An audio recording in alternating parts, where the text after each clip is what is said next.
Bom, hoje eu vou comentar um pouco sobre a economia brasileira e, de princípio, eu irei citar as características do Brasil colônia, que era do tipo explorador. A nossa economia ela era integrada ao sistema capitalista, era fornecedor de produtos vegetais, alimentos, matérias-primas e principalmente os minérios. Tudo que se produzia aqui tinha como objetivo principal complementar a economia portuguesa, tudo ia para Portugal. Nós éramos uma economia especializada, então, tipo, nós só fornecíamos à metrópole exatamente aquilo que ela necessitava, não era, era só o necessário. Nós éramos uma colônia dependente, dependíamos muito do mercado consumidor metropolitano.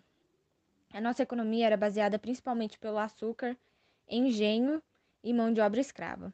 O nosso sistema de produção era o plantation, que ele apresentava três características fundamentais, que era a monocultura, a mão de obra escrava principalmente e os latifúndios.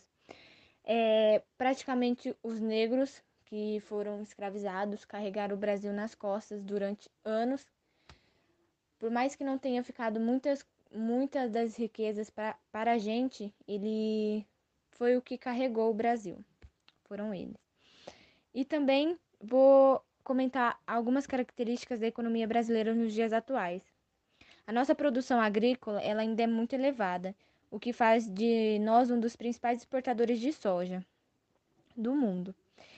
Bom, a princípio, Portugal não nos influenciou na economia de uma forma positiva, pois Portugal só utilizou o Brasil para ganhos pessoais. Então, isso quer dizer que ele explorou ao máximo tudo o que tinha do Brasil, tudo. E em relação a isso, nós tivemos uma independência tardia. Portugal não Portugal não queria que tivéssemos indústrias, ele não permitia. Então, isso desacelerou muito a nossa revolução industrial, fez com que a nossa economia fosse subdesenvolvida, o que prejudicou muito a nossa economia. A princípio, também, nem todas as riquezas ficaram para Portugal, porque Portugal também estava muito endividado na época, mas isso é um assunto para outra hora.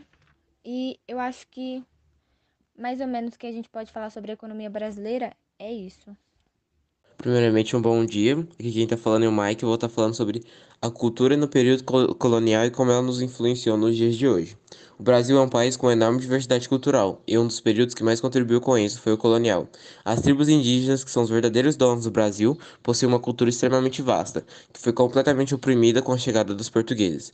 Os portugueses vieram para o Brasil e consigo trouxeram o catolicismo, que é a religião predominante até os dias de hoje. Uma das características que nos remetem aos portugueses é o idioma, pois são similares em alguns aspectos. Trazidos para o Brasil contra sua própria vontade, o povo africano, mesmo sendo oprimido pela Igreja Católica, tentava manter suas raízes culturais fazendo reuniões secretas para cultuar sua religião. Um dos principais fatores que fazem do período colonial importante é o fato de que, nesse período, centenas de imigrantes de diversos países diferentes vieram para o Brasil, à procura de melhores condições de vida, seja na agricultura ou na mineração. Agora eu vou estar falando sobre algumas características que nós temos no Brasil que veio do povo africano, que eles trouxeram quando vieram à força. Alguns festivais, como o Carnaval, a Festa de São Benedito e a Festa de Iemanjá, vieram da cultura africana. A culinária. Ela introduziu as panelas de barro, o leite de coco, o feijão preto e o quiabo, dentre muitos outros. E por fim, o prato brasileiro mais conhecido de todos, a feijoada, ela foi criada pelos escravos como apropriação da feijoada portuguesa e produzida a partir dos restos de carne que os senhores de engenho não consumiam. Agora a música e a dança. A influência afro-brasileira está patente em expressões como samba, jongo e carimbó. Finalmente, merece destaque especial a capoeira. Ela é uma mistura de dança, música e artes marciais, proibida no Brasil durante muitos anos e declarada Patrimônio Imaterial da Humanidade em 2014. E por fim, a religião.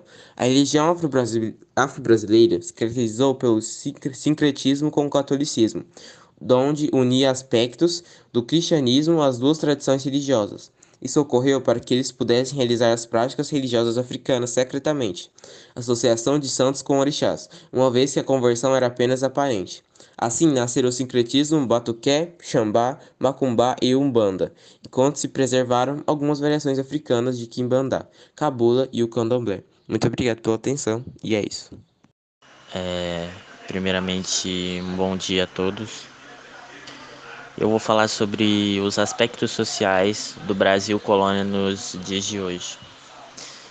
A primeira coisa que eu vi foi que nos 2 primeiros séculos de colonização, a população brasileira é formada por colonos brancos, por escravos negros, índios aculturados e mestiços. Bem, a sociedade colonial, ela apresenta outra característica nisso. Ela é importante desde o início, mas ela se identifica com, com o tempo sobre a miscigenação. A miscigenação são formadas diferentes etnias que nós descendemos. Outro aspecto importante também é baseada na agricultura voltada para o comércio externo, na grande propriedade e no trabalho escravo. A sociedade colonial é agrária, escravista e patriarcal. E em quase toda a colônia, é, a gente pode ver que em torno da grande propriedade rural que está desenvolvida, a fazenda, também se desenvolve uma vida econômica e social naquele lugar. Nós temos a sociedade colonial, que é assentada na propriedade de monocultura e na escravidão. A sociedade colonial é patriarcal e sem mecanismos de mobilidade social. Bom, eu vou falar sobre a política do Brasil colônia. Havia uma grande dificuldade de administrar a colônia e os ocupantes que nela se estabeleciam. A coroa portuguesa entendia a necessidade de instalar um corpo administrativo, então eles decidiram dividir as terras chamadas capitanias hereditárias. Elas foram divididas entre nobres burocratas e comerciantes influentes dentro da corte lusitana. Foram divididas no total 14 capitanias, mas no final não tiveram grandes resultados.